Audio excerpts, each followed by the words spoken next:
Restoran üsulu ilə bulgur plovunun hazırlanmasında əsas məqsəd dənəvər və ləzzətli bir tekstura əldə etməkdir. Bunun üçün düzgün bulgur seçimi, kifayət qədər yağdan istifadə və yaxşı qovurma prosesi vacibdir.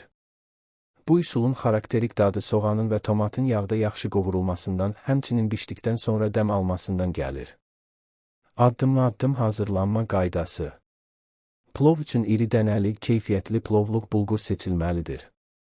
Dadı artırmaq üçün kərə yağı və duru yağ qarışığından istifadə etmək tövsiyə olunur. Mal əti və ya toyuq suyu plovun ləzzətini bir neçə qat artırır. İncə doğranmış soğanlar yağda rəngi dəyişənə qədər qovurulmalıdır. Bu mərhələdə tomat pastası və ya rəndələnmiş pomidor əlavə edilərək qoxusu çıxana qədər qovurmağa davam edilir. Bu, plova həm rəng, həm də dərin bir aroma qazandırır. Bulgur qazana əlavə edildikdən sonra yağ və soğanla birlikdə qısa müddət qovurulmalıdır. Qovurma prosesi bulgur dənələrinin xarici qatını örtərək plovun dənəvər olmasını təmin edir. Qovrulmuş bulgura mütləq isti su və ya bulyon əlavə edilməlidir. Suyun isti olması bişmə prosesinin bərabər paylanmasını təmin edir. Su bulgurun üzərindən təxminən bir barmaq yuxarı olmalıdır. Duz əlavə edildikdən sonra qapaq bağlanır və vam odda bişirilir.